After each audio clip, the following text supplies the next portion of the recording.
Right, folks, welcome back to the podcast. And this week, we've got Taylor Mackenzie. How you doing, man? It's good to see you. Good to finally catch up. And you, bud. Yeah, thank you very much for coming on. Really do appreciate it. No problem.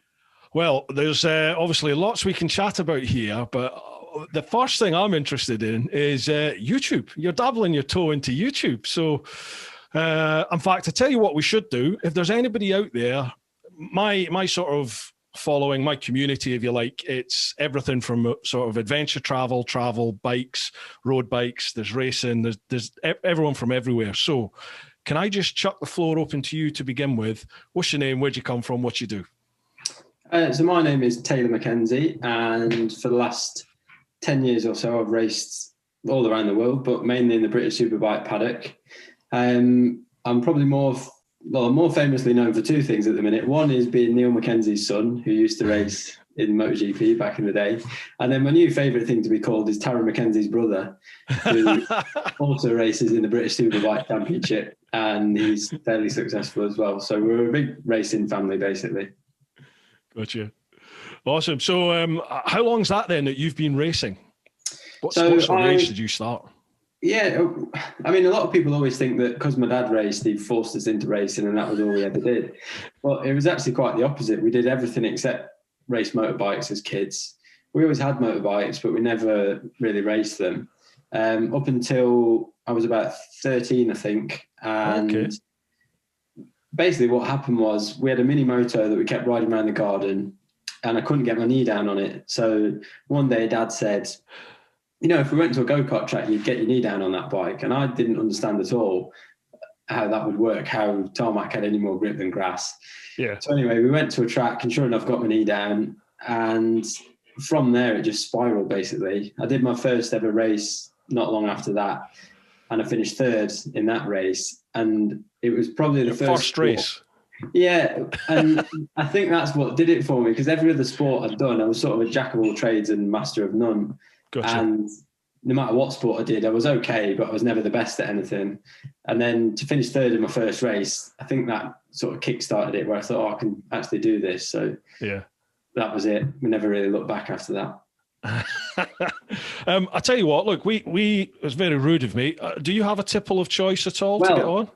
Funny you should say that. So the team, if people don't know, that I race for is Batham's Racing, and Batham's is a Midlands brewery. And unfortunately, I didn't have any Bathams in tonight. So contractually, I probably shouldn't drink any of the beers. So I've got my Bathams glass, but all I had left was some rum from Christmas. So I've basically got a pint of rum and Coke in my glass. Good effort. Like to see it. Well, Slange, cheers to your health. Cheers. Nice one. Right, yeah. So YouTube. How did that come about and how are you finding it? YouTube came about weirdly for me and stupidly. I should have started a YouTube channel years ago because I've always edited videos, made stupid videos, and only ever sent them to my friends within the racing paddock, really. Mm-hmm. So it's always been a hobby of mine making videos alongside my racing. But at the same time, I was also scared to post them on the internet. I don't know why. I was just always embarrassed of what people would think.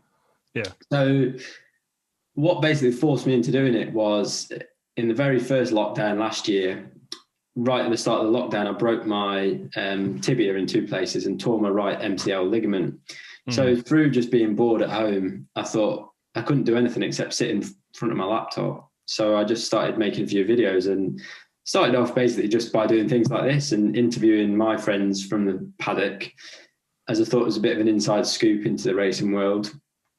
And then it kind of escalated from there. After I'd done a few of those, I really enjoyed doing it and people seemed to like them. So I did a few more. And then I thought it'd be quite cool to show people behind the scenes of racing. And yeah, because I think what happens a lot of the time in racing, it all looks glamorous from the outside and it can look really good. And it is a lot of the time really good. But there's also a lot of hard times within racing. And I kind of wanted to show people the reality of racing and what it's actually like being inside the paddock. So then, bizarrely, not bizarrely, after breaking my leg, I didn't have the best season last year. I struggled all year. And through doing that, I basically lost my ride at the end of the year, so I didn't have a ride the following year. And I kind of just opened up to people basically. And I always think a problem shared is a problem halved. And I just told people what my situation was. I didn't have a job, I didn't have a ride. And the reality for motorbike racing at the end of last year was it was tough financially for a lot of companies to sponsor teams and sponsor riders. So I kind of knew deep down that it'd be really hard to get a ride regardless next year. And coming off the back of a bad season, I opened up to my YouTube community. It was only a small community I've built, and just asked for people to help basically. And the way people could help was just by watching my videos. And I was hoping that some of the ad revenue that the videos were making would contribute towards my racing. And miraculously, the plan worked. It was a combination of that, affiliate links, the odd person saying they would sponsor me through watching the videos. And it all just came together really with my team from the previous year, Batham's racing, that had a lot of success with. And it was a miracle really. It all worked and the stars aligned, and I managed to get myself back on the bike. Awesome, man. That's a great story. Isn't it great the way, like, I think people respond to people that are genuine, don't they? You know, like you said, if you open yourself out, you put your heart on your sleeve, you lay it out there, and those that truly want to support you, they will. Yeah, it's a great thing to see. I've kind of been in the similar-ish kind of boat to you. You know, I moved from one line of work to go and do this full time, literally just before lockdown arrived, and you know, without the support of my community, I certainly wouldn't be able to do this full time, you know, with YouTube and the podcast and everything like that. So yeah, it's quite humbling, isn't it? It is humbling. Yeah, and that was I'm a massive believer in that, in people being genuine, especially nowadays with social media. Things can get so misconstrued as to what people are actually like, and either love me or hate me, but you'll choose an opinion either way. But if you're genuine, you can stick to being who you are, and you don't have to try and pretend to be someone else. 100%. And I think that's the best way to be, because I struggle with people that try and keep up appearances all the time and trying to be something they're not, because it'll bite you in the backside eventually. Absolutely. And in a community such as this, where you're sharing effectively your lives with people aren't daft. People sniff out bullshit, don't they? So for me, like, the one thing you have control of in life is your integrity, isn't it? So, you know, you go down one path or the other. So, right. The way things work on this podcast is I chuck up on my social media, and like you, I know you have a good, healthy Patreon following as well. I have the Patreon, so I post up on there on my socials and say, right, the next guest is such and such, and then people have a chance to post up the questions. I tend not to pre-read the questions, so they're as much of a surprise to me as they will be to you, I'm sure. And we just go from there. We see where it takes us. Okay, cool. All right. Sometimes it's about, like for you, sometimes it will be about racing, and other times it can be totally random, and we just see where it goes. Look forward to it. Awesome. So first off, folks, we'll go to the clan over on Patreon. So it's patreon.com/TeapotOne. First one, Mark Fulcher. Hey up me ducks. Couple of questions for Taylor. What is it like working with the legend, Mr. Rutter, as part of the Batham's team? I can only imagine with all that experience and quality, it would only improve a rider on their way up.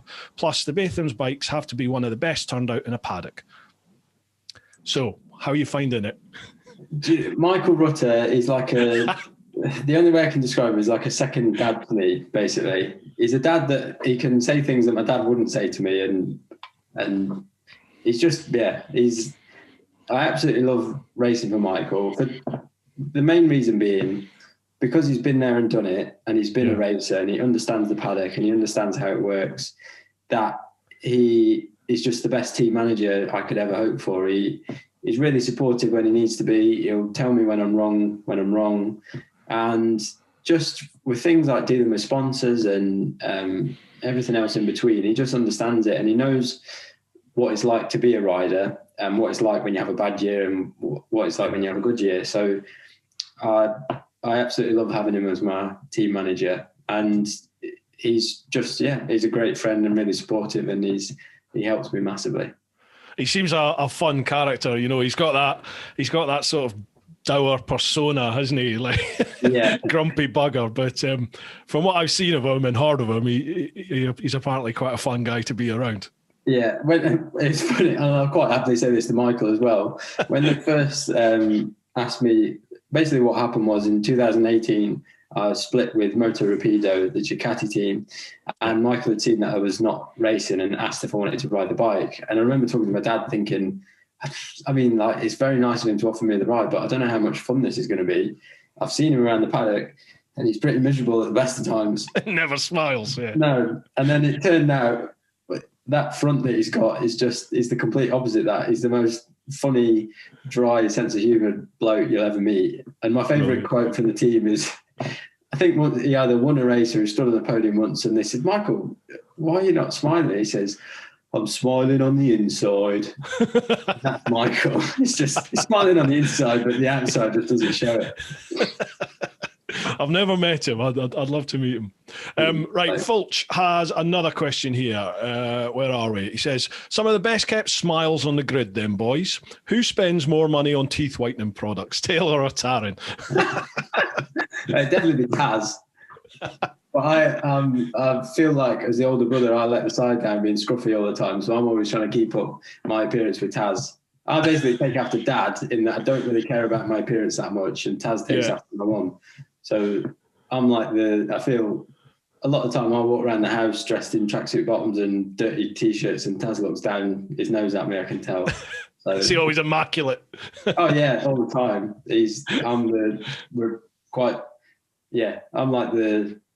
Well, I kind of have to look at Dad and make sure Dad's never got food down his top and things like that. And Taz kind of does the same to me, so it's a bit of a shame like that. I've got to say, those sort of chats you do on YouTube with your dad, they're brilliant. The sort of relationship you guys have got is fantastic. Thanks very much. Yeah, we're really fortunate that the three of us are just best friends, really. We get on. Yeah. I mean, we spend so much time with each other, it'd be really hard if we didn't get on. But as we've seen a lot of father-son relationships over the years in racing, and it's not an easy relationship to stay healthy and strong, but yeah, we've managed to keep it fairly fun over the years. Awesome. Well, it certainly comes over. You certainly portray that on camera. It looks, they're a lot of fun. So if you've not checked them out, folks, head on over to Taylor's YouTube channel and check all them out. There'll be links in the video show notes, and if you listen to the podcast, check out the show notes. All Taylor's socials will be there. Last one from Fulch. Said, last, I promise. Quick question for you both. Which UK track and on what bike? Mine's Cadwell on my Gix 1000R. Okay. Favourite UK track? For me, it's got to be Knockhill. It's my... Is it? Yeah. I'm actually going there on Monday, and I never get bored of riding around Knockhill. I absolutely love it. And... bike, I mean, I'm not saying this because I'm contractually obliged to say this, but the bike I've gelled with the most over the years has been a BMW S1000RR, and so that would be my bike of choice. But I would also love to have a go on a MotoGP bike at some point. That would be a massive box to tick. So, oh god, yeah, MotoGP bikes. What is you've had a shot at the new M1, haven't you? The M1000RR. Yeah. What's that like? Come on. Yeah, it's awesome. I stupidly, naively didn't read the write-up when the bike first came out. I saw that it got wings. I thought, oh, this looks fancy. It'll be really good. Yeah. I hadn't realised how different the bike is. It's got a completely different engine. It's got different brakes. It's got lots of different parts. When I got on it, it does feel like a different bike altogether, and it's a big step forward. So, yeah, I'm chuffed to be racing one this year. I've not even sat on it. I just saw it. I was doing a thing with BMW and with their new RT, and they showed us the M version of the RR. And this thing, it basically just looked like a blooming world superbike sat there with wing mirrors on it. And I'm like, what? It can go on the road. It's nuts. Yeah. For me, favourite track for the UK. I've not done many tracks in the UK, to be honest. I keep getting like Brands Hatch is just up the road from me. I'm just in Kent, and I keep getting told that the GP circuit at Brands is one of the best in the country. But I've never done the GP. I've only ever done the little Indy circuit. Oh, you're missing a trick there. Yeah, the GP track outside of Knockhill, Donington Park, Brands Hatch, and Alton Park. They're like three big. Donington Park not so much. There's a nice fast and flowing track, but Alton and Brands are like big roller coasters. They're really good fun. Nice. What is it about Knockhill then that grabs you so much? I don't know if it just feels, because I was born in Scotland and lived there for 7 years. So although I've got an English accent, my childhood is still Scottish, and going back to Scotland just takes me home really to my childhood. Yeah. And I don't know if it's a combination of that. Everyone at Knockhill is really friendly. We get on great with everyone up there. And I do lots of laps around there as well. So I kind of feel like I have a little bit of an upper hand on other people when we get there because I've done so many laps around there. Yeah. So because of that, normally I fare okay at Knockhill and I have good results normally. So just a combination of all those things. And a lot of people don't like the wet. And a lot of the time it is sometimes wet at Knockhill. And I was racing in the wet. So yeah. I was going to say, do you enjoy riding in the rain? Obviously, yes, you do. Yeah. And it must come from years of practice at Knockhill that I've kind of become accustomed to it. Nice one, Fulch. He says, keep up the good work, gents. I'm wishing Taylor every bit of luck for the coming season. Top man, Fulch. Cheers to that. Next one, Matt Townsley. All right, Chilblains. Greeting from God's own country of Yorkshire. I think, second to the Scots, the Yorkshires have got to be some of the most passionate people out there, haven't they, about where they come from. First off, thank you, Bruce, for the advice on a Oh, sorry. That's about a Pack Talk Bold. I told him to get the Pack Talk Bold. Right, where's the question? My first question is to T-Mac. Is Mad Mark in charge of your training plans for the upcoming season? What a brilliant character your dad's got there. I'll go on over to you. Who's Mad Mark? Yeah, well, we'll have to give a backstory on Mad Mark. We'll think I've lost the plot. So Mad Mark was probably one of the first creations of my YouTube channel, basically. That was, it was an idea I always had in my head because over the years we've seen a lot of mad racing parents. I don't know what it is about our sport. I guess it's the same in every sport, but in our sport it does seem to breed a lot of, I think it's a combination of parents spending lots of money on children that they want the child to perform. So there's all sorts of added pressure that comes in because there's mortgages on the line and there's all sorts of pressure. So it creates this perfect storm of crazy stories, basically.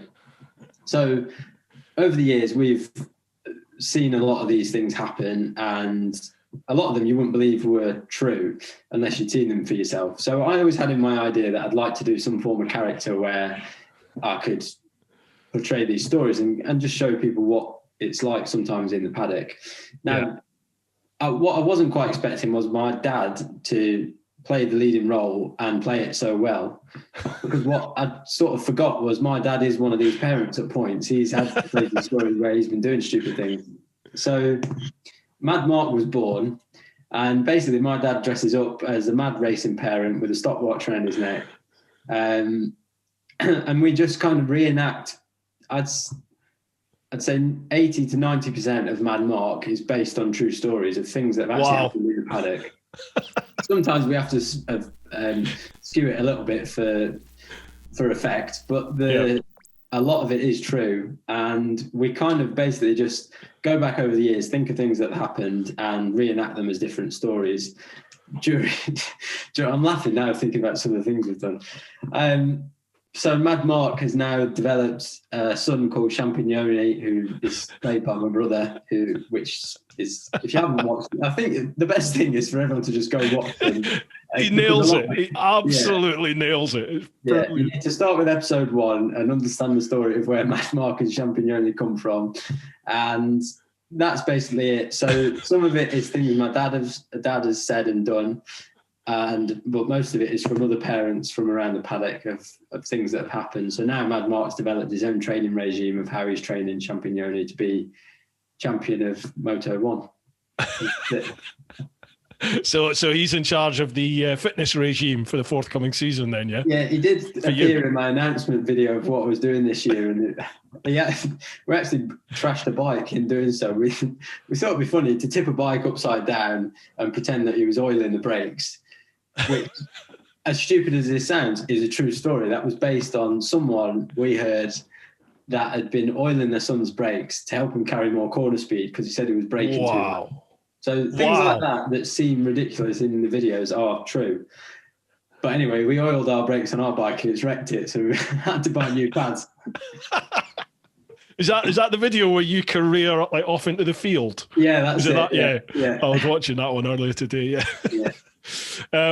Right, Matt's second question is to both. At the Isle of Man TT, where's your favourite place to view the racing from? Mine's at the end of Cronky Straight. Also, if it goes ahead next year, will there be, well, that's for me, will there be a clan meet at the TT? Good luck for the upcoming season, T-Mac. So, TT, where'd you go quite a bit, don't you? I've been there, yeah. I can't remember what year I first went, but I went about 6 or 7 years in a row. Obviously didn't go last year, and the year before that I didn't go. Best place to watch, there's no real bad spots. Cronky Straight's a good one. I love sitting at the end of there. Do you know, the one place I've never watched is Bagaro, and I'd love to go to the bottom of Bagaro and see them come through there. Yeah. So that's one I want to tick off. But, I mean, I guess the other one is Bray Hill. That's kind of the classic. You can't really go to the TT without sitting there once. That's the first place I saw the TT in person, was the bottom of Bray Hill. Holy shit balls. Wow. Yeah. That's the only way to describe it. And then, unless you've gone and sat there, you can't describe it. There's nothing. Yeah. The TV doesn't do that justice at all. No. There's like a pressure wave hits you, isn't it? As it almost like just sucks the air from round about you as they go straight by. Yeah. Phenomenal noise. I've only done the TT once. I've only been there once. So I've watched bottom of Bray Hill. I've watched on the start-finish straight, where the campsite is, you know, the football club that they turn into campsite. We camped there. The bungalow. Where else have we been? I think that's about it, actually, where we watched all those 3 different places. The bungalow was good. I enjoyed watching that because you can see the helicopter making its way across the mountains as it's trying to chase people. Yeah, I'm looking forward to going back to that.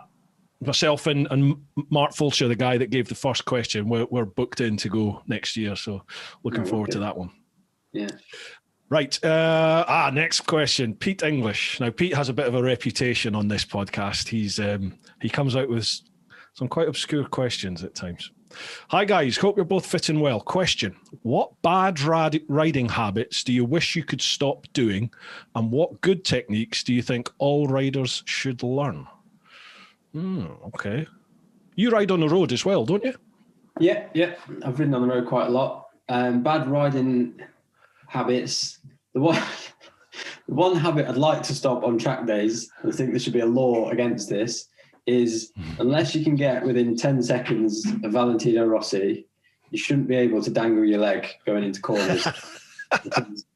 You're faster with both your feet on the foot pegs up until that point, and I'd like to I might get a T-shirt with that printed on the front of it, that we should stop the leg dangle just keep your arms and feet inside the vehicle until you're at a point where you think you need to start taking them off, because I can tell you up until that point, no one is looking at you thinking you look fast.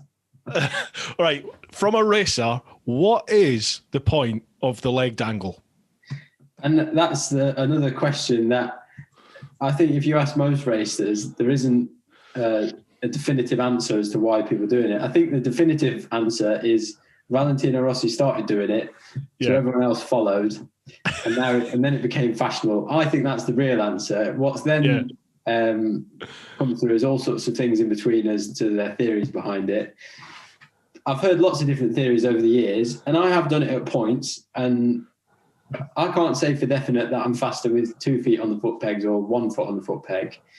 I do think it has an effect on braking when you're braking, that it can affect the balance of the bike and where your weight is on the bike. That can help with backing in, or for whatever reason, when I raced the Ducati for the year, when you take your leg off on that bike and brake into a corner, you're sat in a much better position on the brakes, and it holds you on the bike a lot better, and it's a lot easier on your arms. So there is lots of different reasons, but I do think the main reason is because Rossi did it, and then everyone else. I'm sure Rossi just has a giggle to himself and thought, I'm going to see if I can get everyone to start taking their legs off. Do you think he just sits there when he sees other people doing it and goes, I started that. Does absolutely nothing, but I started that. Yeah. It's my gift. My gift to you. Right, so what about on the road then? What bad riding? Do you have bad riding habits on the road? You must ride like a lunatic, surely. No, I'm the complete opposite. I'm Are you? like Miss Daisy, yeah. I'm very boring on the road and in a car. A bad riding habit on the road when I'm abroad is that whenever I see the crest of a hill, I can't help but try and pull a wheelie. It's probably not the best riding habit to instill in people trying to learn to ride. I think if you can wheelie, then why not? It never gets old, no matter how many. I'm just still enjoying doing wheelies. So, and apart from that, a bad riding habit I see other people doing is getting too close to the white line. If, for instance, you go around a right-hand corner, crossing the white line, I don't know. It freaks me out a bit. If you just never know what's coming around the corner. Absolutely. Yeah. So go. Yeah, the amount of people that have their head, like you said, they have their head and shoulders over the white line, like into the oncoming lane. You're like, oh my God, that ain't going to end well. You were saying about wheelies. I just did the next level wheelie school. Was it last weekend? I think it was last weekend. Yeah. I had a chap on the podcast who's actually one of my patrons, a chap called Martin Yoxall, and he lost his leg 20 odd years ago in an accident. A car sort of T-boned him and it sliced his leg off, his left leg off. So or was it his right leg? So he's an amputee from below the knee. He said, you've got to come and do this wheelie school. It's great fun. So we went to do it. And I was getting out-wheelied by effectively a pirate. So I kept telling him, I'm being out-wheelied by a pirate here. He was hammering it down the runway. Right, okay. So, and what good techniques do you think all riders should learn? Good technique for me is looking through the corner as far as you can.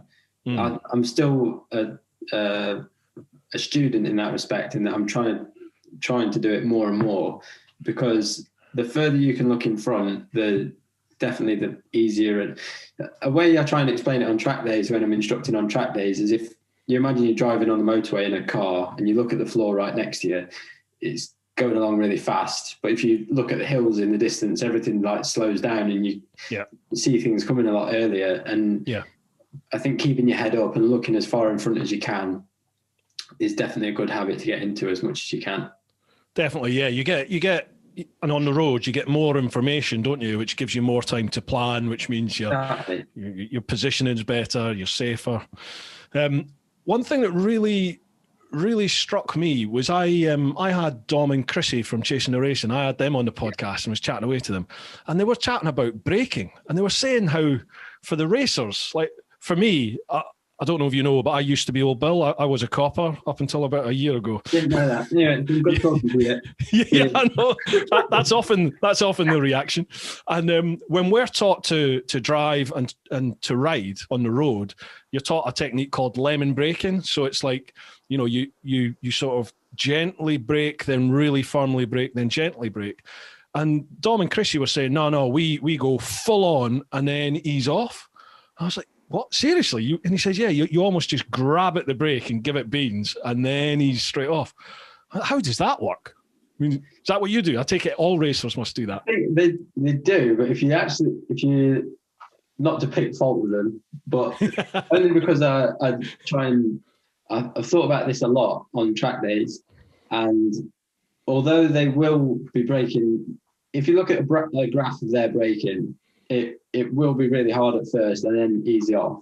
And the reason you do that is because when you're braking upright, you've got biggest contact patch with the tarmac, and you've got your most amount of braking force. And as you start turning in, the contact patch reduces. You've got less and less grip, so you have to start releasing the brake on a track. But what you also do without realising it is, although you do grab a big handful at first, there is a tiny bit of that isn't 100% straight away, because if you do just grab the brake fully, there's no weight on the front tyre and you'd lock the front wheel and you'd crash. So although they do grab a big handful at first, there is still a tiny transition period where you have to load the suspension onto the tyre, and then you can brake as hard as you want. But yeah. The depth of feel you guys must have, and ladies must have there, you know, to know there must be, I mean, there's got to be that finite point, isn't there, in between just enough preload in that instant second and too much, and then that's it, gone.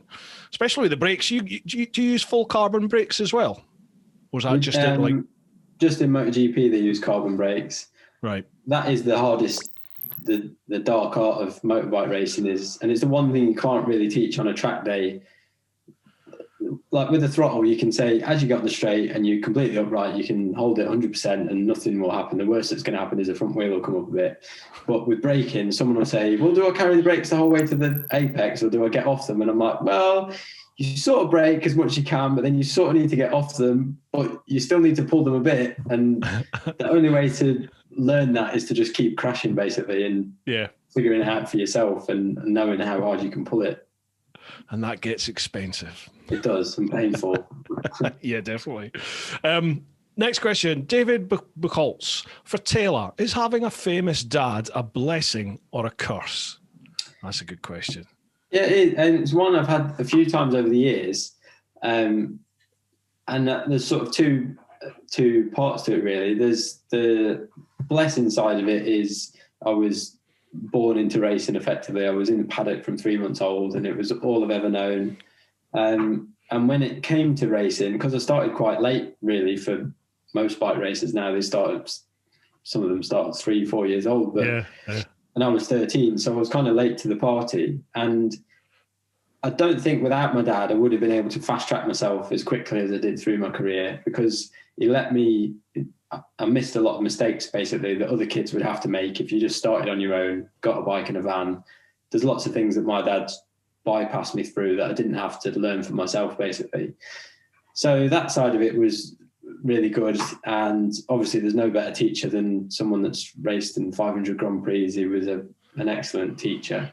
Yep. But then the flip side of it is, and it's funny because we've had this conversation with Leon Haslam's parents as well, is what you tend to get in the paddock when you're younger is a lot of the time people will help young kids because they want them to do well and want them to succeed. But what we got a lot of was, oh, he's Neil Mackenzie's kid, he'll be all right. Yeah. So, and we were to a degree, but at the same time, we also never got any handouts, and we were just, I mean, racing's expensive no matter who you are. And being a motorbike racer previous to that, my dad's not some kind of super millionaire that's got an endless bank account. We still had to fund our racing and find ways to make ends meet to pay for it. So there's no shortcut or easy way to go racing. And although having a famous dad helped in a lot of ways, it's also it's quite funny for me as a 14-year-old, I got quite a lot of attention because it was Neil Mackenzie's kid coming through. And because of that, I also got a lot of stick, which I find quite funny now because people were just abusing a 14-year-old child basically on the internet. And I just find it hilarious. But what they didn't see is a lot of people would go, oh, he's only got that because of his dad. Well, my dad could only take me to the track. He wasn't riding the bike as well. You've still got to ride the bike round and try and win races. So it was funny back in the day. And then, And it's probably even harder, really, in a sense, because people have more expectation for you, don't they? They expect you to be of a certain standard, I suppose. Yeah. Whether that's realistic or not, they do. You know, Neil Mackenzie's your dad, therefore, you know, you're going to be good. Yeah, and you have the spotlight on you straight away, whether that be a good thing or bad thing. And for me, I don't know. When I was younger, my dad was just my dad, so I didn't. Like, I wasn't around in the 1980s to watch him race, so I didn't understand who he was really. I knew he raced bikes, but I didn't see him. The thing that used to make me laugh was I'd have blokes come up to me at the NEC when I was like 9 years old and be walking around with my dad, and he'd go, "What's it like having Neil Mackenzie as your dad?" And I'm like 9 years old thinking, I don't know. He's my dad. He's Yeah, exactly. Yeah. So yeah, it's all I've ever done though, really. So yeah.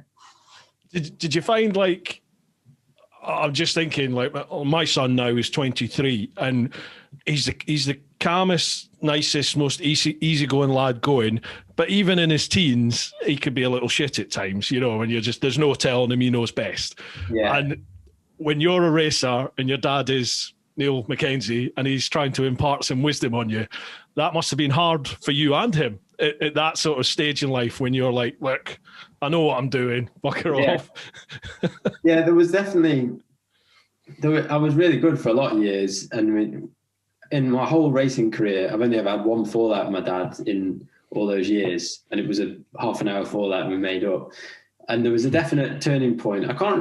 He remembers the story better than I do. I can't remember what happened, but there was a point where I think I do know what it was. He said something about, I come in after a session, I've not done very well. And he just started ranting at me, telling me how bad I was.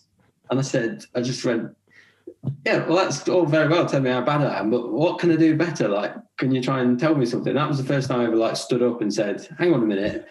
And that was a bit of a changing point. And after that, it was a bit more of an open discussion where I could kind of give my opinion and he gave his, rather than him just giving me his opinion. As a child, I was quite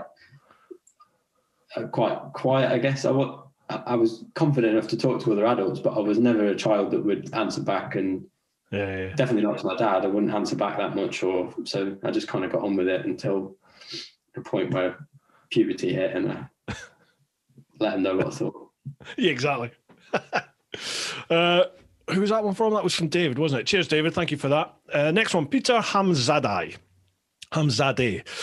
Hi, loving the podcasts, and I've been enjoying Taylor's YouTube channel. Cheers, Pete. Keep up the good work, chaps, and best of luck to T for the season. Great to see him back with Bathams. Looking forward to ceramic coating your bike. As Pete does that as a sort of side business, he does the Super Shield automotive ceramic. I think he's messaged me. I've passed his details on to the team. Awesome. Nice one. Yeah. He never misses an opportunity, does Pete? Yeah. First question. Taylor, have you noticed a big difference between the S1000RR and the M1000RR? And do you think once you have it tuned and dialed in, it will be vastly better? Yeah, it definitely will be, I think. Yeah. I don't want to get too carried away, because until you've raced the bike at the first time and you've seen it, because I've done this a lot of years, and I've spoke to Michael Rutter about this, that you can get on a bike and it feel like the best thing ever. And just because the bike feels the best thing ever, until you've got sat and done 12 laps on it with a race start and in the middle of everyone. Like some years I've ridden bikes where it feels really nice, but it feels really nice because it's quite slow off the corner, but you don't realise it's slow off the corner until you get in a race with someone, and then you realise you're losing a tenth off the corners, and then suddenly it's the worst bike in the world because you're losing a tenth and you're trying to make it up all the time. So until I've raced it, I'll reserve judgment until then, but my first impressions of it were really good, and so far so good. So I'm looking forward to racing it. Yeah, can't wait to see how you get on with it. What's your most memorable race and why? There's quite a few over the years, for good and bad reasons. I guess my best ever race was in 2011. For people that don't know, I raced in Grand Prix that year in 125s, and on a Sunday morning in Jerez at the Spanish Grand Prix, I'd qualified, I think 16th or 14th in the dry, and the heavens opened. And for whatever reason, I just had the best race of my life, and I finished fifth. It's the Knockhill effect. It was like Knockhill, but Spain. Knockhill, Jerez. Yeah, similar. And all the Spaniards didn't know what to do, and all this wet stuff was coming out the sky. So, yeah, that was my best race. I'd say I finished fifth in the world, and something I'm very proud of. So you should. Wow, awesome effort. Last question from Pete. Taylor and Bruce, if you could change one thing about yourself right now, what would it be? That's a good one. That's a good one. It's a very deep question. It is. My immediate answer is very, very shallow. My bank balance at present. Yeah, that was mine as well. That was the first thing that crossed through my mind. I'm financially humiliated at the moment, but oh well, never mind. I try to be just grateful for everything I do have. So I try not to think of things I'd rather have, because I always think there's always someone worse off than you. And absolutely. I'm content with my life no matter where I am. So good nothing man. has changed. If my hair falls out and I get my dad's gene, then one day I guess I hope my hair comes back. That's the one thing, right? Yeah. This happened to me. Gee whiz. Wow. Well, I became a dad about when I was 21. I just turned 21, and it was going then. But I would say by the time I was about 23, 24, it had all gone. That was it. Plenty on your face, though. But yeah, I'm making up for it. I can't get it out the other end. It's non-existent out here for me. I was like that. I could not grow up a full-on beard until my early to mid 30s, and I was doing. Everyone's going to be throwing stuff at their computers now. I'm going to mention it. I did a round the world ride. I rode a bike around the world, and it was during that when I just didn't shave, and the full beard sort of came in, and it was like, oh wow, I can grow a beard. So I've kept it ever since. Right, that was Pete's question. Next one, Dave Watritt. Gents, hope you're both well. Question for Taylor. Another Mad Mark. Mad Mark has managed to bag you a ride in Moto 1. Scary, but he's done it. You can have any ride from any of the MotoGP factories. Which bike do you take? Keeping in mind that the fastest isn't always the best. Dream MotoGP bike. Dream. If I didn't have to race the bike, I would choose the Repsol Honda, because as a child growing up, it's an iconic bike. However, I wouldn't want to race that bike in a million years. It looks horrendous. I feel sorry for everyone it works for Marc Marquez, but every other person that steps foot on that bike, it just looks like the hardest bike to ride. He's not human, is he? He's just not human, that bloke. No. No one else seems to be able to keep the thing upright, and he defies physics. Yeah. And outside of that, I don't think there is a bad bike. I think the Ducati looks amazing. It's so fast. Yeah. And the Yamaha looks... If I had to ride a bike right this second, I'd choose the Yamaha, because that just looks like the nicest, easiest bike to ride. Or the Suzuki looks good as well now at the minute. Yeah. They've come on leaps and bounds, haven't they, in like the last, 4 years? Yeah. Wow, it's phenomenal how they just sort of came back on the scene and hit it massively. Yeah. Right, next one. Andy Bowen, Motorbike Tourer. Hi, guys. Hope all's well. What race would you love to do? Can be anything on two wheels. Okay, so any two-wheel race at all. Doesn't need to be motorbikes, can be pedal bikes, anything. I would love to do the Suzuka 8-hour. I've never done that race. I've never really done any endurance racing at a professional level. I'd like to have a go at that. I think I'm quite sensible when it comes to racing. I think I'd be making an okay endurance racer, because I'd quite enjoy it. And I like the fitness aspect of racing and trying to be as fit as I can. So I'd quite enjoy doing that. It just looks an incredible feat of endurance, that for the riders. When like I've done the odd track day, like bimbling around in the novice group, and after like 3 15-minute sessions, you're like, especially on a warm day, you're like, oh, it's getting a bit warm, isn't it? You know? Yeah. And then you look at these guys that are doing 45 minutes, an hour stints at race pace, time and time and time again. Nuts, crazy. It does look like hell, and that's exactly how I do it. Yeah. I do like. Oh, you're one of them, are you? You like to push. I'm a bit sadistic like that. I do like trying to hurt myself, and I would enjoy it. Yeah, I know I would. So, how does that transform into your like fitness regime? Are you naturally like a fit person, or do you have to work hard at your fitness? No, outside me drinking my leftover rum from Christmas. I didn't want to come across as the boring athlete, so I thought I'd let myself loose on a Friday night and have one drink. You rebel. I know. So fitness is actually, fortunately for me, it's probably one of those sports that I was doing as a child was running. I really liked running as a child.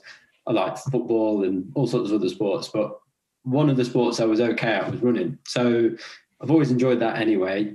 And cycling as well. I've always enjoyed mountain biking and a bit of road cycling. So fitness for me, I don't think it comes easy for anyone, because you have to put the effort in with fitness to make anything. But at the same time, I was also always out running as a child. Mad Mark had me out running from 7 years old. So I've always enjoyed it, and I've always enjoyed pushing myself with my training. So funnily enough, I was actually talking to someone about this today, and this year is actually, I've trained with Loughborough University at the minute, so they do all my fitness training and programming, and they've done that for the last year and a half now. And what's really interesting with them is they keep a log of everything we've been doing and where our results have been. So last year was the fittest I'd been, and then I broke my leg and I dropped right down. And then 2 months ago, I managed to get back to where I was last year. But now I've kind of exceeded that and gone quite a way past that. So this is officially the fittest I've ever been. And what I think it comes from is because of this extended lockdown, normally by this point we're racing, so your fitness sort of tails off during the races and you become bike fit and you just sort of stick with that. But I've had so long in the garage hurting myself all winter that I've ended up coming out the other side as the best, or in the best physical shape I have been. So yeah, I'm quite excited. Is there any particular style of training then that perhaps prepares you best for bike racing? Yeah, it's a difficult question, because a lot of people, there's lots of different ways of doing it, and no one's approach is the same. Me and Taz try and become the best, like, rounded athletes, if you like. We've always done a bit of everything in the hope that you become a more rounded athlete.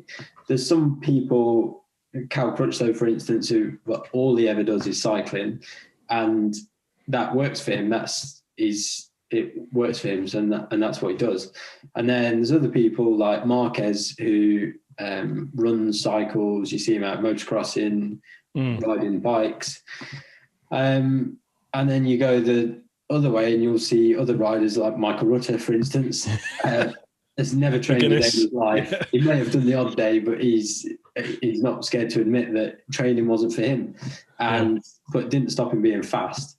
So I think there's a balance to be had with it all. I've definitely gone too far at points and been so obsessed with my training and eating, and not to a point where it became unhealthy clinically, but to the point where I wasn't really enjoying it and it was hard work. Whereas now, I don't know if it's because I got a bit older and a bit more experience, I just try and keep it sensible, train as hard as I can, but also if I want to have a drink on a Friday night, then a drink's not going to hurt. Whereas there was a point when I was younger where, I don't know, someone would offer me a chocolate bar and I'd think, I'm not eating that because that'll be the end of this season. So there's definitely a balance to be had with it. And I do think in bike racing, the happier and the more confident you are, the faster you'll be. So I try and just base it around that. So believe it or not, I'm right into my marathons, Taylor. Right. I've been training for marathons all my life, 43 years. I've been carb loading solid for 43 years. I've never actually done the running side of it. But, diet-wise, I'm there. No problem. Smash a loaf of bread, no bother. Bit of bacon, sausage, happy days. Right, RZ Ted. Question for Taylor. If the Wayback Machine existed and you could send yourself back to a different racing era, which bike would you have wanted to race and why? Good question. It'd have to be sort of my dad's. I guess there's two eras I'd like to race in: the 500 Grand Prix two-stroke era, just so I could see what he's banging on about. Yeah. How hard it actually was. So I don't think it was that hard. They'd kill you as soon as look at you, those bikes. Yeah. No, I would like to have a go on one of them, joking aside. And then also is Cadbury's Boost years, because that was sort of my first memories of racing, was him racing those bikes. Yeah. And if you look at some of the lap times they were doing then, they're not far away from modern day Superbike lap times, 24 years ago now. So yeah, those two eras, I guess I'd like to have a go. Nice. Next one, Mad Leprechaun. What did you think when your dad said, I think Taylor's kilt is on fire? Oh, What's the story? well, I presume he means when in 2015 I was riding for WD-40 and my bike burst into flames and I had to jump off it. Oh God, yeah, that's right. Yeah, so that. But the worst bit of that, well, not for me, it didn't bother me, was my dad was commentating on the race. So he had to commentate on his own son on a burning ball of flames. And luckily I got away injury-free and escaped the whole thing. But yeah, it was quite funny watching it back after listening to my dad. You can, if you listen to his commentary back, there's a definite where he goes like, yeah. And then he's That's trying my to boy. compose himself. Yeah. I mean, that for anyone that's not familiar with this, you are in the middle of a race on a superbike, cranking on, and literally your bike is on fire. And it seems to take you a while to notice that it is on fire, but then once you do, you bail. What sort of speed were you doing when you effectively jumped off the bike? Well, it was at Snetterton. For anyone that's been there, there's a tight right-hander that starts coming onto the back straight. So approaching it, you're probably doing about 70 mile an hour. But what the reason it took so long to get off it was the frame on that bike, for whatever reason, was really hot all year. So whenever I rode that bike, it was already warm, no matter when I rode it. So the engine had dropped a valve and I was riding it back to the pits to come back. And it was feeling hot. And I never thought anything of it at first. So I got a bike warm. And then I thought, my legs are hot. And then I sort of came out the left before that really tight right. And I looked down. And as I looked down, there was like flames coming out the top of the airbox, flames coming out the side near my foot. And it's weird. Obviously, it's all happening really fast and you don't really have time to think. But the first thing was my brain went, your bike's on fire. And then I thought, right, well, you're on fire, but you're not actually burning yet. And you're still obviously doing 70 mile an hour. So the other part of your brain thinks, well, don't jump off now because that's going to hurt more than the current fire that's on us. So I tried to slow down as much as I could and thought I'll get to the grass and jump off, obviously hoping I would slow down to a stop so I would jump off. Yeah. But as I sort of veered towards the grass and started slowing down, the only way I could describe it is if you got a lighter and put it under your arm, there's that split second where it doesn't do anything and then you feel the burn. Then you feel it. Instant where you feel the burn. I basically just had that on my whole entire leg. Just all of a sudden just went, Jesus. I felt this feeling. So although it looks like I quite calmly jump and step off the back of the bike and I planned that, I got to the grass and that feeling just went, whoa, and I just jumped off basically. And stupidly, we've got bikes that we ride on in the back garden. And for whatever reason, we went through a phase where every time we crashed, it was easier than getting trapped under the bike to just sort of jump off the back of it. So I'd actually practiced jumping a bit off the back. The muscle memory, yeah. Yeah, so I kind of jumped off like that. And luckily I didn't get caught up with it. And the bike went one way and I went the other. And it had melted right through my boot to my sock. Jeez. It actually burned my foot. So I was incredible, really. Yeah, literally like a couple of seconds more and my foot would have at least been burnt if nothing else, yeah. Bloody hell. Yeah. Wow. And that is on YouTube for everybody to see. Yeah. And that'll be Neil Mackenzie's son, Taylor Mackenzie's brother, or that kid that set on fire once. They're the three things. No matter what else I do in my career, that defines me. I'll look for that for the thumbnail then for this. Yeah. Next one. Are you okay for time, by the way? Yeah, fine. Yeah, lovely. Peter Budgeon. Hi, Taylor. Is there any circuit, section or bend you find particularly challenging? One place I've never really gelled with is Hall Bends at Cadwell Park. I don't know what it is about that. It's a right, left. And for whatever reason, I never feel like I'm that fast through there. I never think I lose that much time in a race. So I don't think it's actually a hindrance, but I never get through there and think, God, that was really good. I always get through there and think, you went in too fast to the first right and messed up the left, or I go in too slow to the first right and thought, could have gone through there faster, and I feel too slow in the left. So for whatever reason, I always feel like that through there. I never quite, I don't know what it is about that section. But yeah. And like, I mean, we're probably talking hundreds of seconds here, are we? Like time difference that you think, oh, that's slow.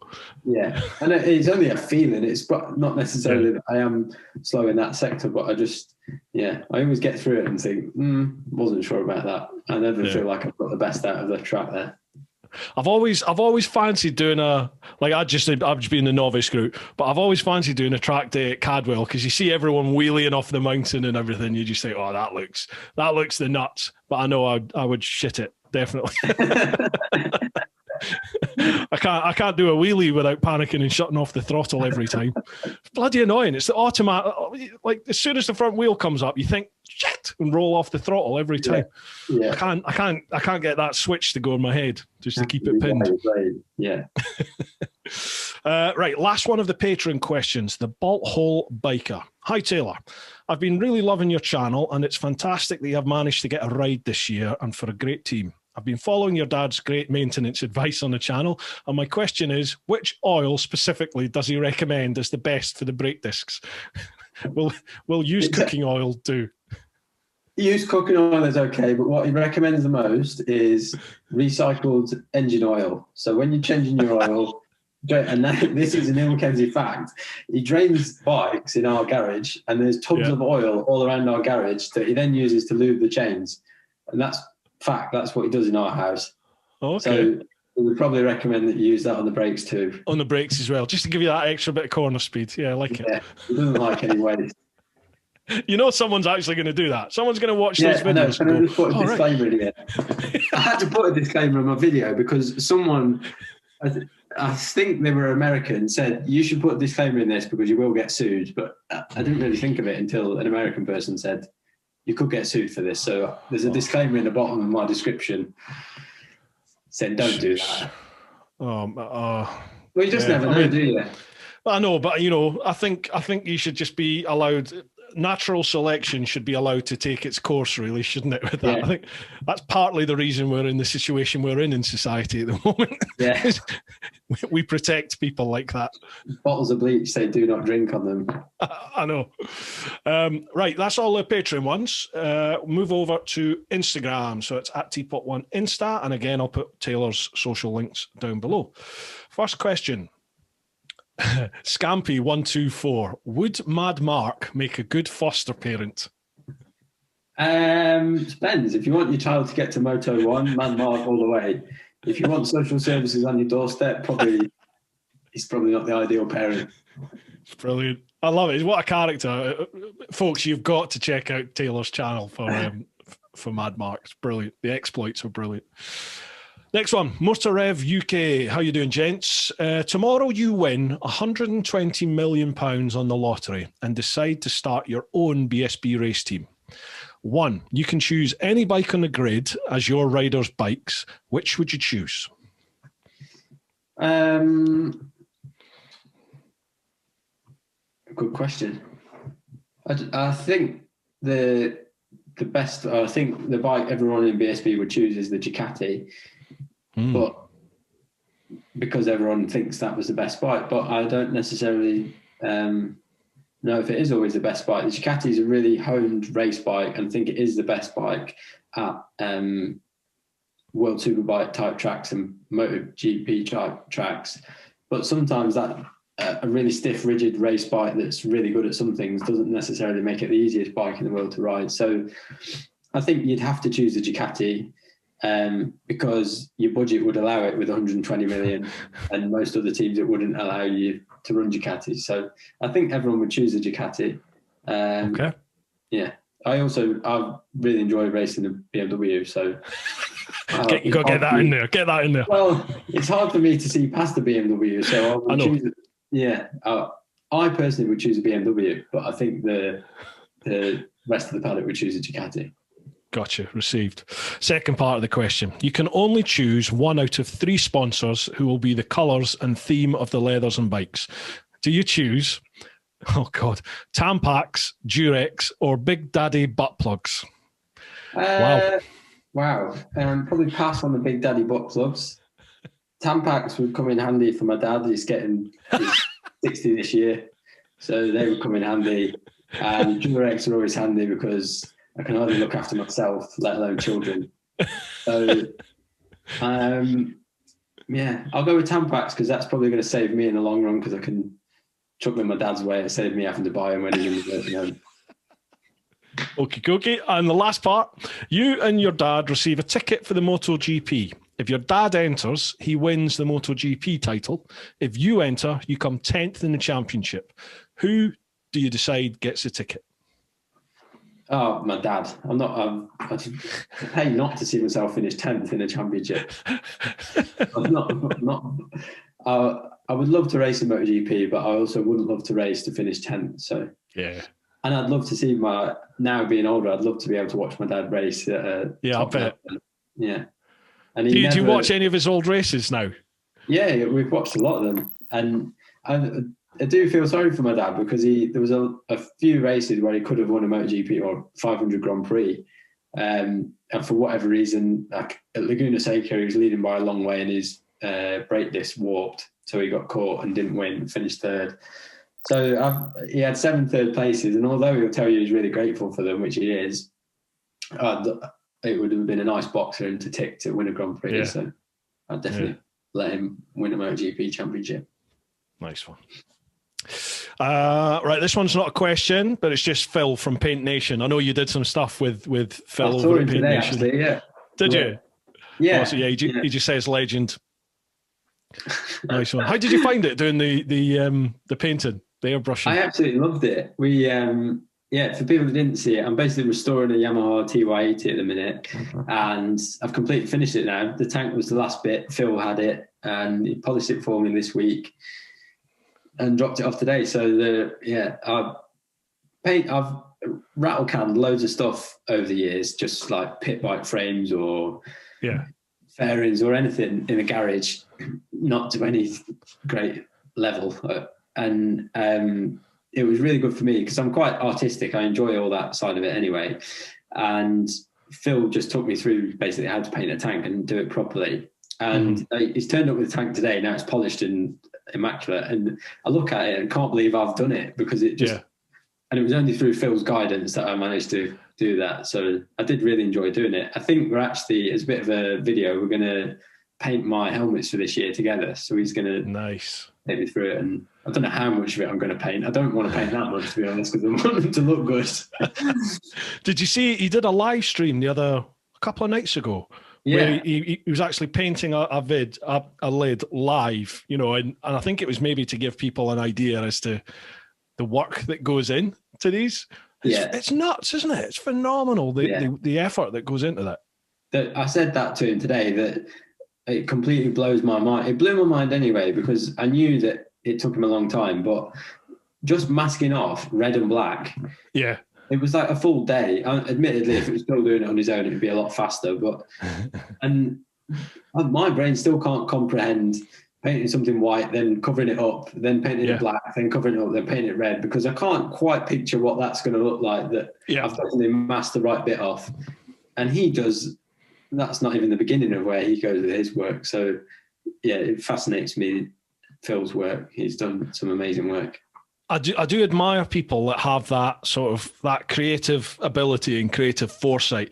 Like me, that's what I struggle with, the creative side of like video production and stuff. Like I'm quite good at copying, so if I see a technique that somebody's used, I'm like, oh, okay.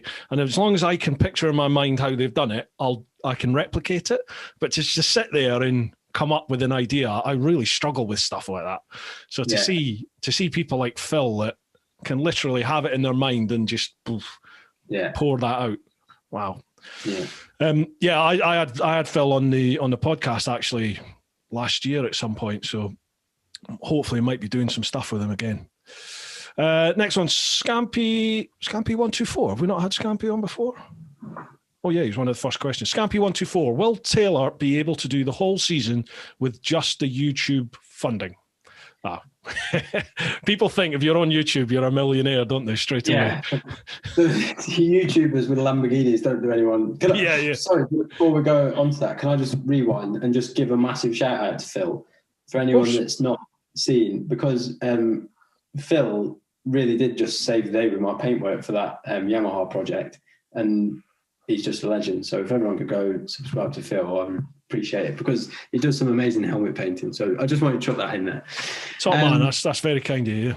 No, and YouTube money, right? Not what it's cracked up to be. In all honesty. No, basically, to go racing in Superstock, I did the calculations on how much it would cost with a team, and yeah, saw that one.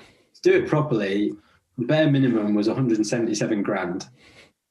So I'll tell you now, I'm a million miles away from good luck. Yeah, 177 grand through YouTube, but that wasn't to say that it wasn't enough to pay for things like tyres and fuel and a lot of little bits during the year that help a team keep going, because there's big expenses that come with a team, like buying a bike, a truck, things like that, which if you can already, I couldn't, and that was the reason I couldn't go it alone, because I wouldn't have the money that you need to set it all up to start with, because that's another huge expense on top of that. So joining a team was a lot easier for me to just put something in the pot and say, can I add this? And we'll go racing. So the running expenses, basically, they're just little things that chip away at the team's overall budget. If they don't have to worry about that, then they can focus on buying the best bikes and buying the best of everything else. So that was where my YouTube money came in. But as nice as it would have been to just rely on ad revenue, the ad revenue isn't that much through YouTube videos, as I'm sure you know. And although it's great that it can earn something, there was going to have to be other ways that it would pay. So between my YouTube ad revenue, I also did some Amazon affiliate links. So people that were buying stuff through Amazon were using my link for the Christmas shopping. That helped. And then I set up my Patreon page, which has been fantastic. People have supported me on Patreon this year, and that has been a lifesaver for me, really, because their money is just paying for my racing effectively. So basically the money I get through all of that, I've just agreed with the team that we chuck it in the pot, and however far that goes, then that basically just helps us go racing. So it's amazing for me, because I always want to involve people in my racing, but I think a lot of the time it's hard for people, because Joe Blogs that watches racing hasn't got £5,000 or £20,000 to chuck into a race team. But that's not to say they don't want to be involved and help a race team if they can. So through Patreon, I've got really small amounts that people can help me through there with. But then also through YouTube, if all they can do is watch a video and subscribe to my channel, that was helping me out effectively. So I'm really grateful because it was a collaborative effort between everyone that chucked some money in the pot. And without the whole community and everyone jumping in together, it wouldn't have been possible. Yeah, I've seen that in your vids, actually, the way you emphasize how beneficial it is just for people to simply like the vid. Do you know what I mean? Like watch a couple of minutes of it. You know, if you can't be asked to sit through, and obviously with these podcast vids, they're sometimes 3 hours long. With the best will in the world, very few people out there are going to sit and listen to a full 3 hours in one hit. But I get people that will sit and listen to 20 minutes, 25, half an hour, which is incredible for YouTube. But simply by just liking a vid, and like if you leave a comment, the algorithm sort of goes, fuck, people like this. So they push it out to more people, and it really does help massively. Yeah, and it's free to do it. That's the good thing about all of that. That doesn't cost anyone. But you still get the people that go, stop telling us to like the video. Oh, you know, you're like, oh. Sorry, it's too much. It's too much. Right, next question. Sandal 14. Well, I've had this one before. Fight a horse-sized duck or 10 duck-sized horses? Tricky question for sure. What weapons have I got? Bare hands. Bare hands. I'll go with the 10 horses. 10 duck-sized horses. Yeah, I suppose so. You just kick couldn't I? Yeah, you could, couldn't you? A duck's not big, is it? Mind you, they're bloody vicious. They can be. You haven't never been bitten by a horse? I mean, I wouldn't want to see a duck-sized horse. I reckon that could be aggressive. Yeah. I wouldn't fancy that fight. No. Yeah. I think you're right. Yeah, I think that's pretty. 10 duck-sized horses. That's the one. Horse-sized duck.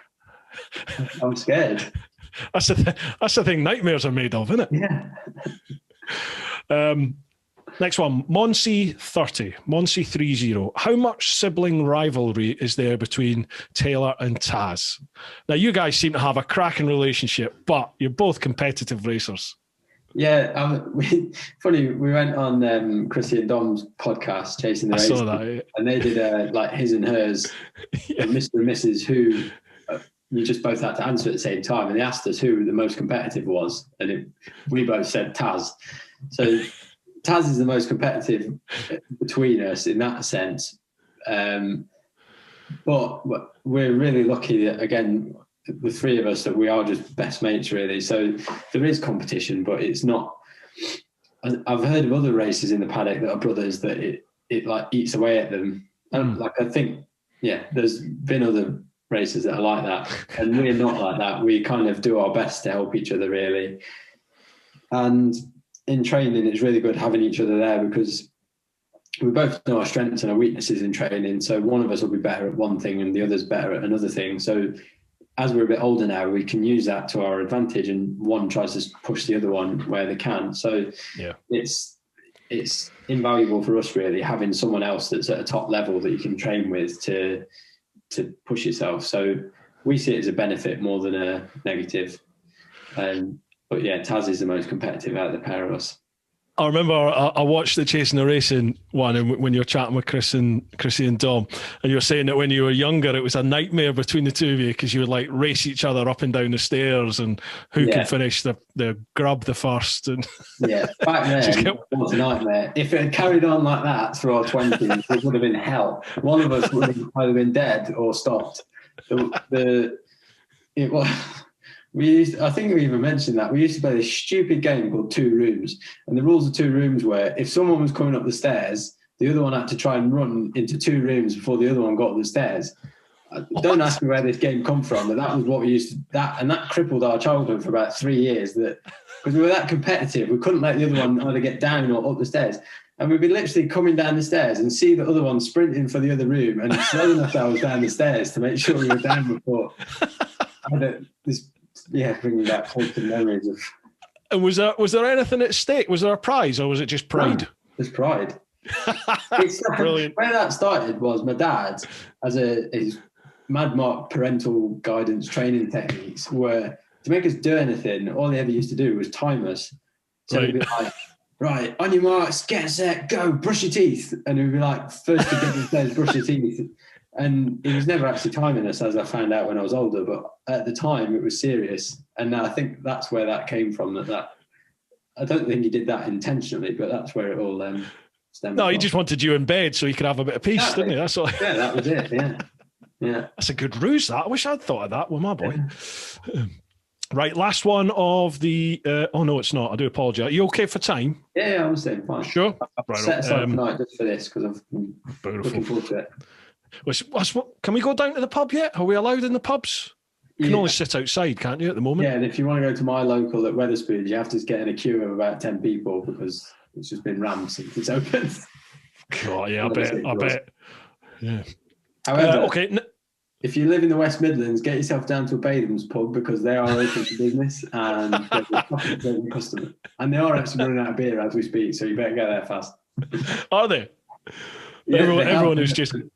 No, they're clanking to get the pub. Yeah, there's a drought in the West Midlands at the minute. Joe, I haven't been to the pub yet since they opened. I haven't been to a pub yet. I need to sort that out. Yeah. Right, Davey Ashmore, 89. Taylor, given I suggested you as a podcast guest to the man TeapotOne, do you think he should send me a Kit Kat chunky in the post to recognise my contribution? Yes, Davey. DM me your address and I will send you a Kit Kat chunky. Can I have one too? Yeah, of course. No worries. I'll send you a kit. Are you allowed one? You've got to be on a diet for your racing. I'll have to wait till next Friday, but I'll have it next Friday. Right, I'll send you it. Fireblade guy. Are you able to learn anything new from Mr. Rutter with his years of experience about race tactics? And does he ever smile? We kind of touched on that earlier, didn't we?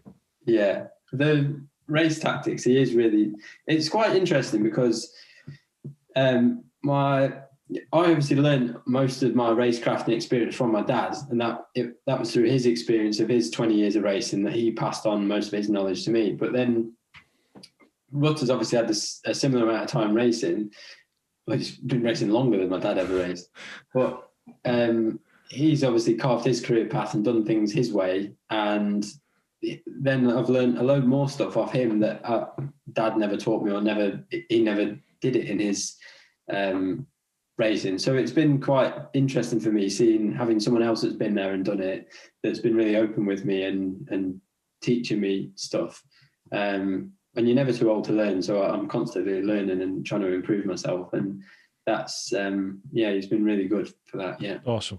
I'd imagine it's quite a nice feeling for your dad as well to know that, you know, his boy, you are sort of under the wing of someone like Rutter, you know, who's been at that level consistently that he was, with the amount of experience and contacts that he has.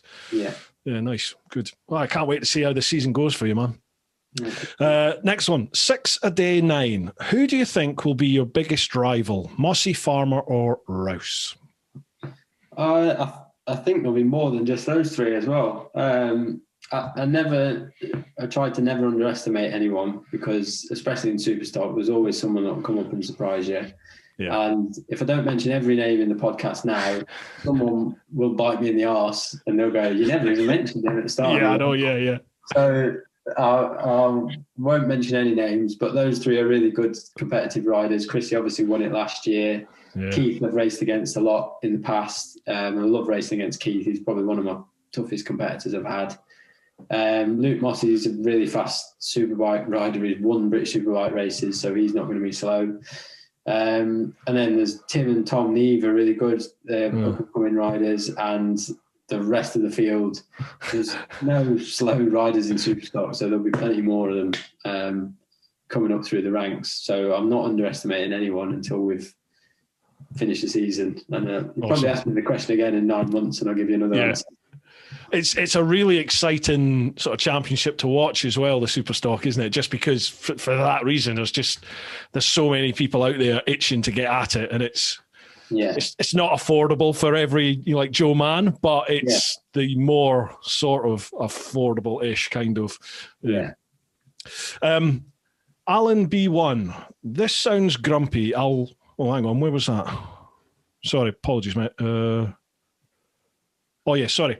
Alan B1, what one or maybe two things from the biking world really grinds your gears? I'll get on my soapbox here and say that although the biking community as a whole is pretty incredible, we do like to create unnecessary divisions. For example, Harley riders versus the rest, sports bike riders versus adventure riders, and spend time and effort trying to put other groups down just because they're different.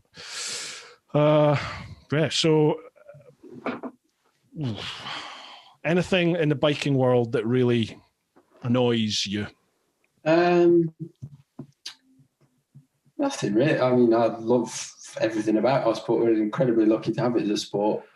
The one thing that I would say, it doesn't grind my gears because it doesn't bother me, but I think the one thing that has become apparent through my YouTube channel is that not all of the general public, but a big percentage of them think that all motorbike racers are earning millions of pounds.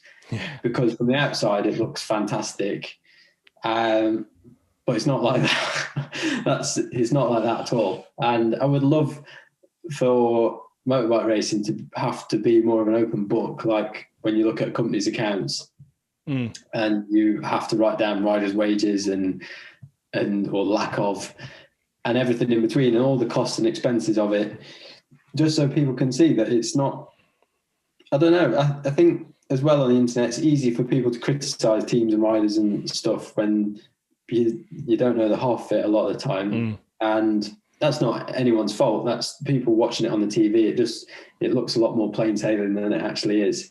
So, but that's part of it. So it doesn't grind my gears. I just get on with it.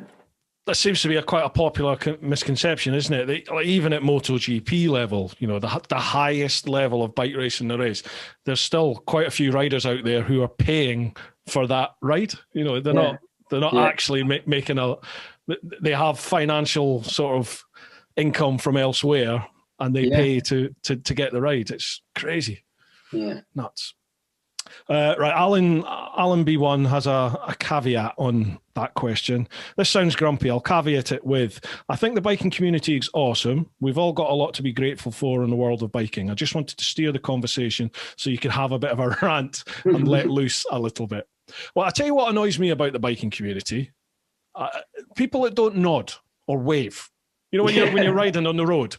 Like, I mean, like on the continent, I ride quite a bit over on the continent, and you know they're on the other side of the road, so it's easier. But they're putting a hand out and the foot out, and they acknowledge every other biker. And it doesn't matter what you ride; everyone does it. But over here, it's like, you know, I've got a tractor, I've got a GS, and if I ride the GS, okay, hell, no one waves at you, nobody. But then you jump on, you jump on a sports bike to review, and everyone's waving at you.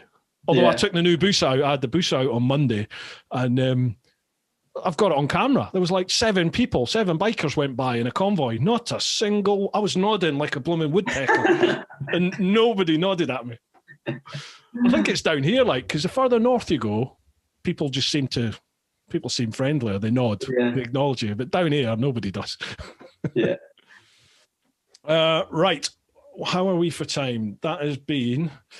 That's an hour and 25 minutes. Are you okay for time? We've just got a couple of Facebook questions. Are you all right to get them? No worries. All right, but I appreciate that. Thank you. Right, so we'll move across over onto Facebook. So again, that's just facebook.com/TeapotOne. First one, Andrew Gibbs. The new bike raced at Dangling more recently. Did you notice the aero effect, and how does it compare to the older model? I was going to ask you about the wings, the effect of the wings. Yeah, they definitely have an effect. Straight away when I got on it, I noticed that. But like I said before, I haven't actually raced it on a British Championship track that I'll race at to back it with an old bike. So it's hard to say for definite where it's an improvement, but they definitely make a difference. And they're not small, like piddly little wings. They're big old. Don't quote me on the figures, but I'm sure someone will know in the comments the amount of downforce they put down at certain speeds. But it is a lot of. I think it was something like, I could be wrong, don't quote me on it, but I think it was 6 kilos at 80 mile an hour. So 6 kilos is a lot. Like if you dump 6 kilos of lead on the front of a motorbike, it makes a heck of a big difference. So yeah, they definitely have an effect. God, I didn't realise that it was at 8. You know, I don't know. I just sort of assumed it would be at like 130 plus. Didn't realise it was. I mean, I could be entirely wrong, and I'm sure the YouTube comments is the best place on earth to find the answers. Yeah, they will let you know. Let me know. Second question from Andrew: does Michael Rutter ever crack a joke or even smile? Seems to be a popular conception. He is. Yeah. I mean, yeah, we've answered it, but yeah, he does like to have a laugh. And the last part from Andrew, he says, how influential is your dad and your brother in your racing life? Well, we kind of covered that earlier, didn't we? Yeah. He says he's going to be at Oulton Park for the first round, so best of luck to you, Taz. Next one, Trevor Potter. Thank him for being a... So, see, sometimes predictive text when people type stuff, it's like, what, is this hieroglyphics? Thank him for being a racer that is a very decent, approachable and genuine bloke. Met him a few times while at Almeria. Always honest and good fun and fast as fudgery. You got a fan there. Thanks very much. That's Trevor Potter. Andy Brown, where do you put the fear part of your brain whilst racing? Yeah, I just kind of, I don't know. Sometimes people from outside of racing ask me that, like my friends from school.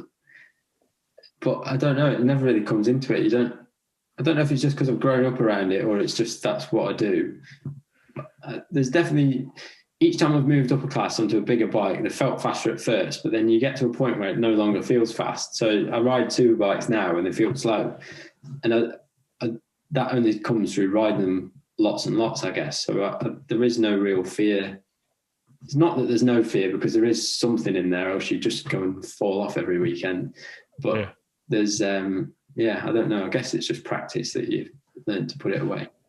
Now, I know when you were chatting with Dom and Chrissy, they asked about, would you ever do road racing? Would you ever do something like the TT or any of the Irish road racing? And you said probably not, but that's what, a year or so ago. Do you think that's maybe changing, or?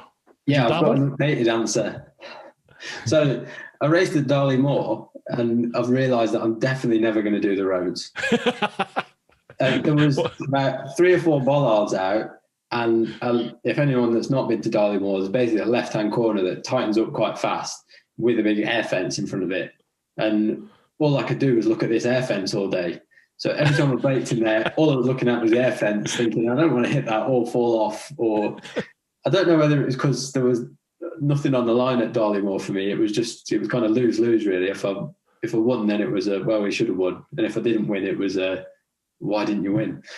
So you won, didn't you? You won the first race. Win the first race, yeah. I was third in the second, so I wasn't all that impressive. But that kind of put me off a bit. Although I did talk to Lee Johnston, and he says he's raced around there, and he said all he did was look at that air fence too. So, yeah, I'm not any closer to starting my TT career.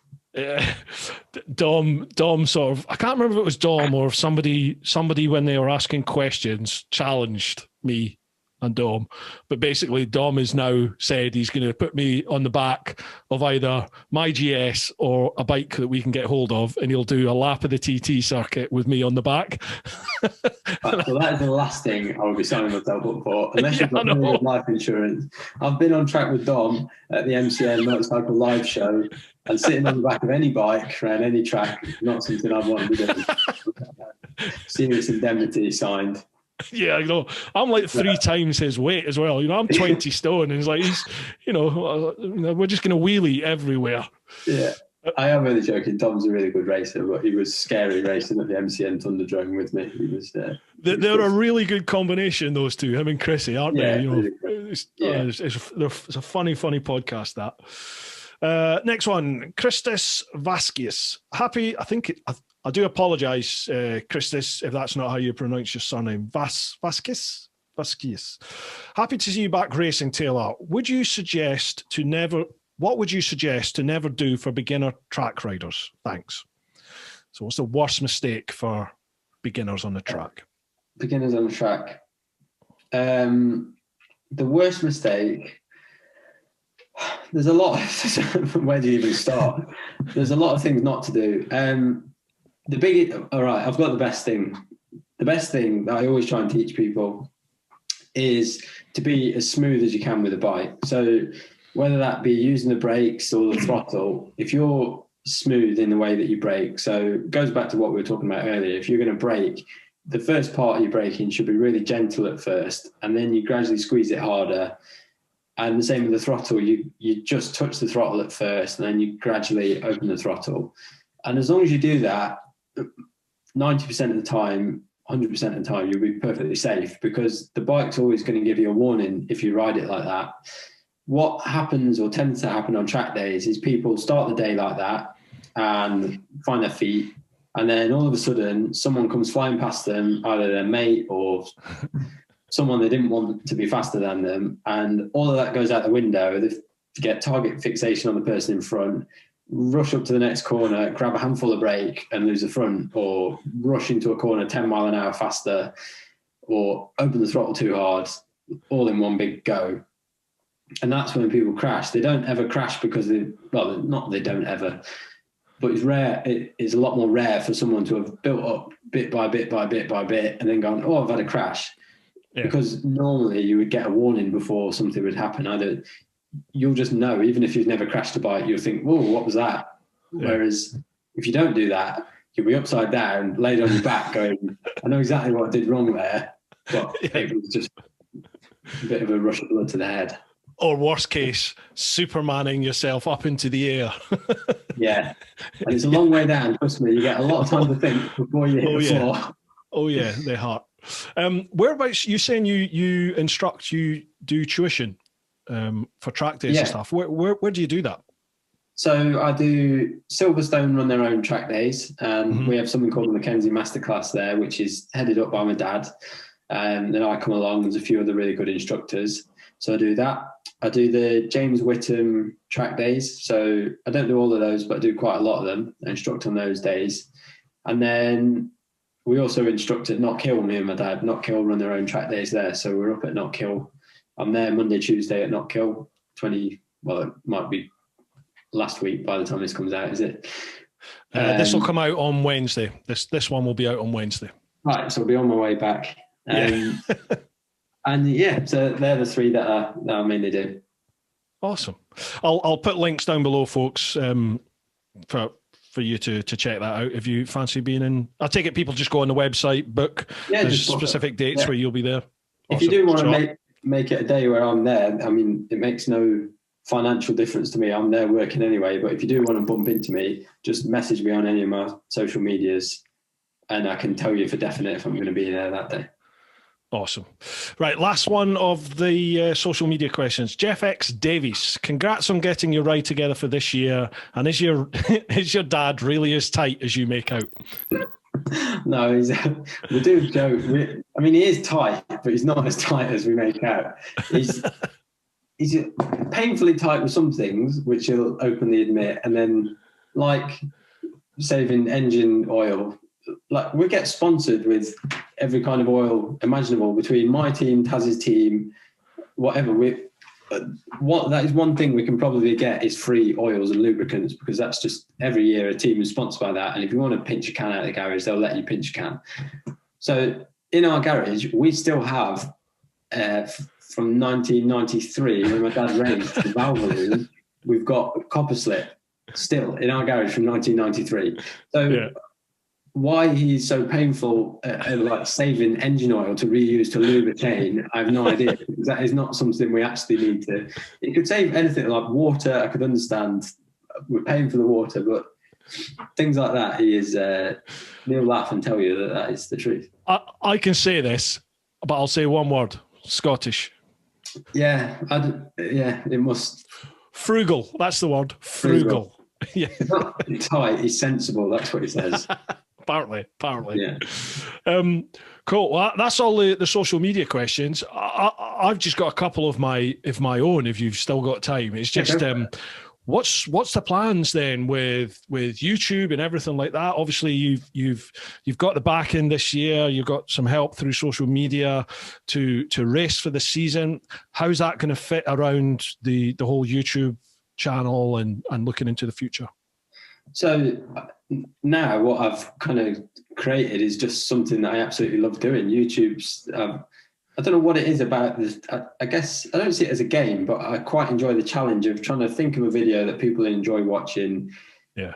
As I said before, it was already my hobby making a video. So I've really enjoyed all that process of becoming better at that.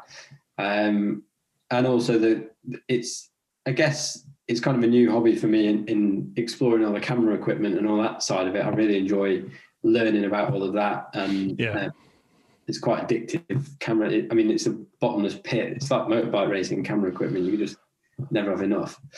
When you look at some of the other YouTubers out there and you look at the cameras that they're using, like the vloggers, the cameras they're using, they're like $2,500 to $5,000. Some of them are $10,000 for a camera. And you're like, you're a kid that lives with your mum. Where have you got the money for this camera? I know. It's crazy. Yeah, it blows my mind.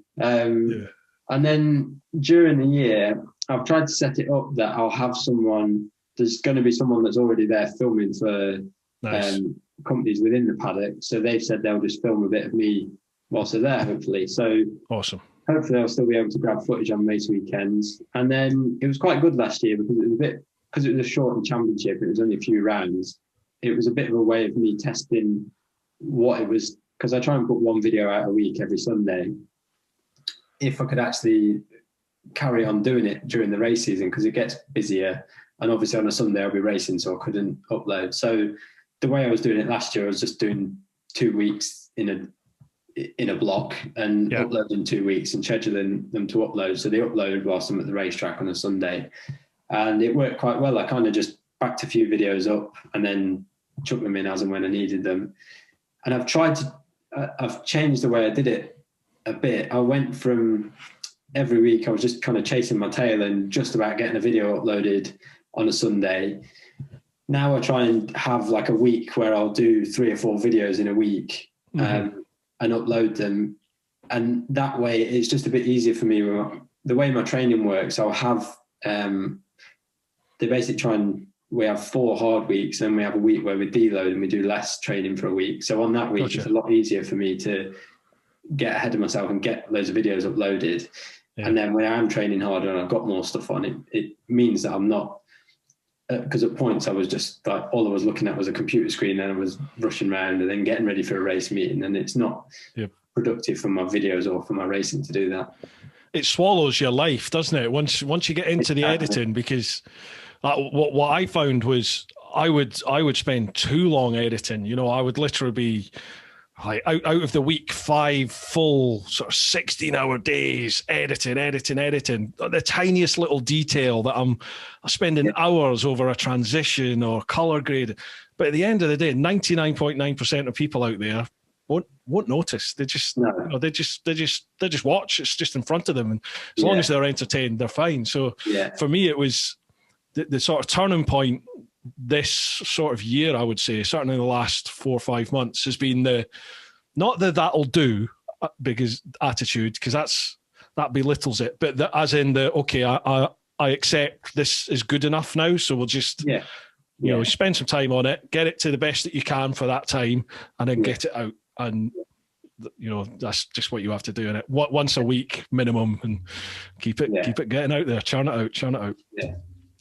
Awesome, man. Well, I wish you the very best with that. And if you fancy doing anything, I'd love to do some filming with you and stuff, and whatever we could do.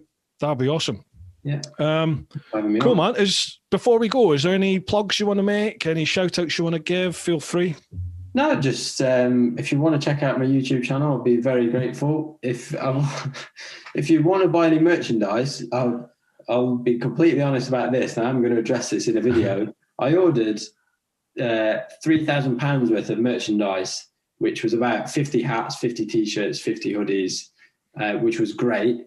And the plan was it was 3,000 and it was going to generate £4,000. So I'd make £1,000, which I'd put towards my racing. However, I've spent £3,000 and I've only sold £1,000 worth.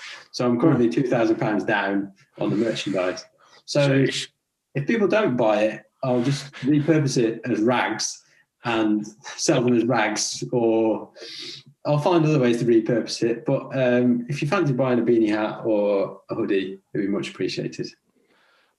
Well, as I said before, folks, I'll put all of Taylor's links for all his socials, merch, everything like that. They'll all be down either in the vid description or in the show notes if you're listening to the podcast.